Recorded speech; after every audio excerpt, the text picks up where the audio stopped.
Sirui has been producing photography gear for years now, and I own several of their tripods and also other stuff that they produce. But in the latest years, they've started to focus also on producing lenses.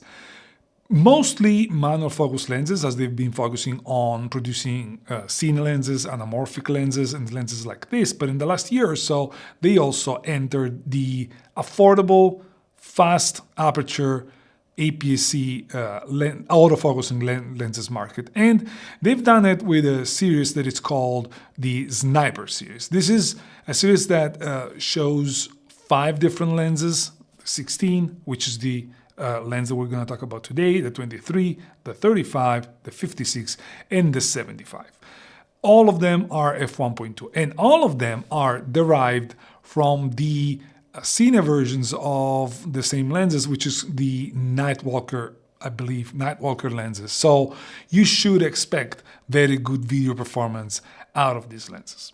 In this video, as I mentioned, we're going to focus on the 16mm f1.2, the widest option that you can get. And for a lens that costs around $300, now it's $399 MSRP, but you can already find it at a lower price. Right now, today, at the moment of recording of this video, on the Sirui website, this is sold at $319, so we're around the $300 price range. It's hard to find a wide-angle lens f1.2, which we're also going to see is built very, very, very well. Now, as you can tell, I don't have the lens in my hands right now because the lens is recording me, because I want you to see how this lens does in the real world. And also, this lens has been recording me for previous videos, but we're going to talk about that in a second. Now, before getting into the proper review of the lens, my usual disclaimer: I received this lens from Sirui and I get to keep it. But my opinions are mine, and I'll try to be as objective as possible when talking about this lens. So without any further ado, let's just talk about the lens.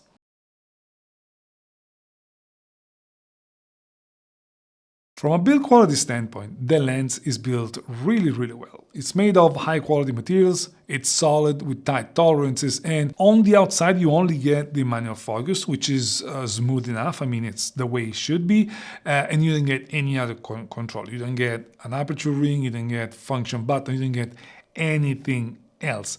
But also you get a very solid construction and a peculiar look, because some say that the lens is a little bit busy with the 3 different type of finish that you see. I don't agree with that. What I think is that this is probably not the best fit for a retro camera. It's probably not the best fit for a X Pro camera or cameras like that. But other than that, I think I like the look quite a lot. It's different. It's not the usual lens. You can also get it in 2 more colors, which is total white or total silver. I don't like any of those, so I wouldn't even look at them, but that is very personal. So if you like the white ones, know that you can get it. And this get also sold on a kit with a 75mm. Which is the kit that I have, but we're going to talk about the 75 in another video. This is solely focused on the 16mm. The front filter is 58mm, so the lens is not that big, as you can tell.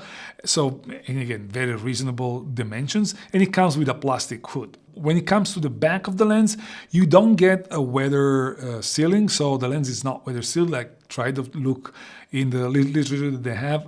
They don't mention weather sealing, so I believe it's not. And you also get a USB-C port on the back to upgrade the firmware. Upgrading the firmware on lenses like this is super easy. You just connect it to your computer. It pops up as a memory device. You just drop the file that you downloaded from the website.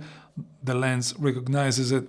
It updates and you're done. You don't have to do anything else. You don't have to download software. You don't need to download anything. The lens isn't a feather, as it weighs right below 400 grams, I believe 384 grams. So again, not a super lightweight lens, but also it's an f1.2 lens. So it would be weird to expect a super lightweight lens there. And especially being built really well, a Good build quality also means some weight to it, and for comparison, it's pretty much similar in size and weight to the 18mm f1.4 that you see in my hands right now. So not small, not lightweight, but also not super big and nor heavy, to the point where I could use it with no issues on the brand new XM5, which is a tiny camera, and I could use it without any issue at all. So again, nothing to complain about in that specific case. The lens isn't stabilized. This is something that is worth being mentioned, but not many fast prime lenses are stabilized nowadays, so no scandal there. I mean, it's kind of expected. So all in all, from a construction standpoint, there isn't much to complain about it. Yes, it's not weather sealed, but also for the price that you get it, it's kind of normal. You don't usually get that many weather sealed lens in the $300 price range. So nothing to complain when it comes to the build quality of the lens.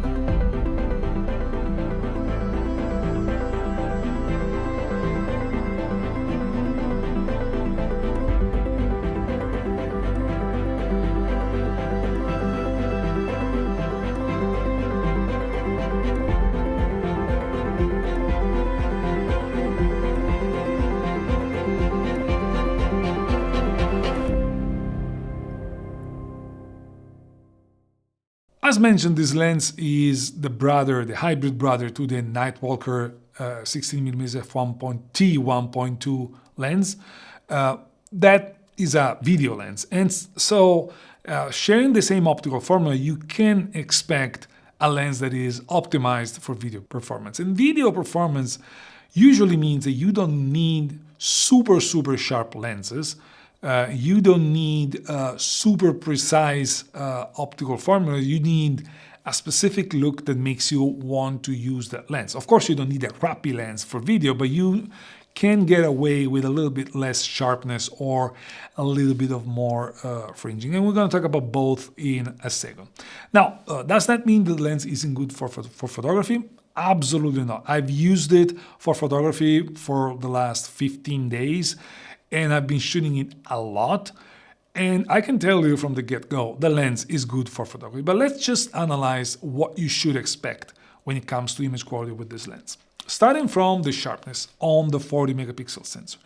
The lens is decently sharp wide open in the center with only a mid-tier contrast, meaning that it's not super contrasty, and the corners are a little bit mushy and a little bit smeared. But stopping down to f2 gets you already a very sharp center of the frame with an increased contrast, while for the corners you need to get to f4 to get a really good corners. Once you get to f5.6, you get pretty much perfect performance corner to corner. So for a lens in this price range, something you should expect. The lens maintains its sharpness up to f11, and when you get to f16, which is the closest you can get, you definitely see some diffraction. But the good thing here is that the diffraction isn't dramatic. So if you have to use it at f16, you definitely can. Of course, you're going to lose some, but it's not that bad. From a fringing perspective, that's where probably the most of the issues are. High contrast areas show pretty visible fringing. Flare resistance is also not crazy good. And again, for super fast prime lenses from third-party manufacturers, this is usually the norm. It's very hard to get coating that kill all the reflections and the flare. But also the flare that you get out of this lens can be used for artistic purposes. Of course, it depends on how much you like the flare that you get. Now, in general, we have to remember that building an f1.2 lens, which is also wide angle and it's also decently small and lightweight, isn't easy at all. Getting it for range that goes from $300 to $400 is even more complicated. And so having a performance like the one that I showed you is kind of the norm. It's almost impossible to find lenses that perform better than this at the same price range and with the same dimensions or even smaller. So all in all, in my opinion, from an optical standpoint, there isn't much to complain about. The minimum focusing distance also isn't that great. It's, I believe, 30 centimeters. That's already, it shouldn't be able to focus right here, and it doesn't. That's as okay, that is the minimum focusing distance. So you don't get to get super high magnification, but with the F1.2, you can definitely blur the background anyways and get some pretty dramatic shots, even though you don't get to focus really close. And speaking of bokeh, the bokeh is pretty peculiar. I personally like it, but your mileage may vary there. And again, as I mentioned before, I personally believe this lens is pretty competent for pictures, as long as you are aware of its limitations and its shortcomings and you work around them. As you've seen from the slideshow, I've been using it for pretty much any type of scenario, and I felt that I was getting the result that I was expecting, and I didn't have much to complain about, again, aside from the fringing.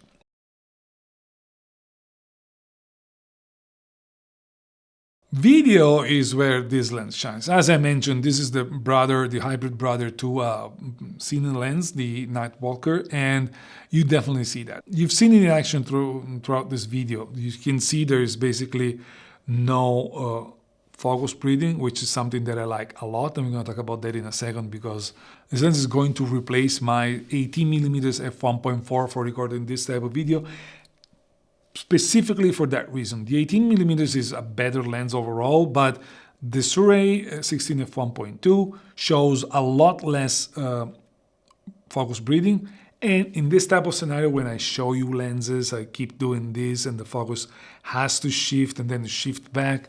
Having that heavy focus breathing definitely bothers me. The video autofocus, which is usually what concerns me the most when it comes to third-party lenses, has been pretty reliable. I've seen only minor hunting. I also like the way it performs wide open. It gives me that blurry background that allows me to separate from the background and focus the attention on the subject. And speaking of video, the fact that, as I mentioned in the image quality section, this lens has got a mid-tier sharpness when it's wide open. It's actually perfect for this type of video because you don't need super sharp images.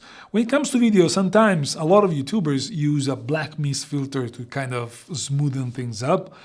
With this one, you already have a pretty good image when it comes to video. Actually, an image that I like a lot, and this lens has been recording me for not just for this video. You've seen it in action in my previous 3 or 4 videos. So I've been using it a lot, and I find that from an image quality standpoint for video, this lens shines. I also like the bokeh that I get, and the flare, as long as you can work around it, can be used for creative purposes. In my opinion, this is a very good lens for video. Its contained size and weight makes it also a pretty good lens for vlogging too. I used it on the XM5, which is not stabilized, and the lens is not stabilized either. So what you're seeing right now on the screen is a pretty cropped in version because I was relying upon the electronic stabilization on the XM5, which takes up quite a lot of the image because, again, being the camera not stabilized, everything has to be done electronically. So despite that, however, you can still get a little bit of background in the scene, and if you want to use it at f1.2 for vlogging, you can definitely do it and get a blurred background. So even for vlogging, of course, it will work better on the X-H2S. It goes without saying, or any camera that has a stabilization in it. But in general, again, for video, any type of video, I found this lens to be pretty good.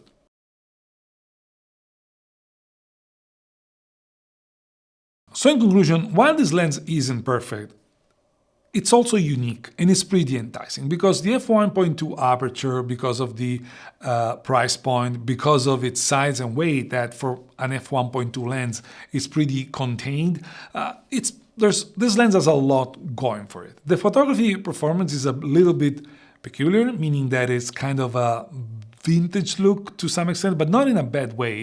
It's not vintage in a way that it sucks. It's vintage in a way that it's got some flaws, but you can work around those and those get you a peculiar image. Depending on the user scenario, you can definitely get very good pictures and its shortcomings may be covered pretty easily. While on the other hand, for video, this lens is pretty spectacular. I really loved it, and as I mentioned, this is going to be my main lens for video purposes on studio here when I'm using Fuji, at least. So for me, I can definitely recommend this lens because of its unique look, but also because of its reasonable price range and reasonable size and weight. That's it for today, guys. Thank you for watching. Ciao, and I'll see you in the next one.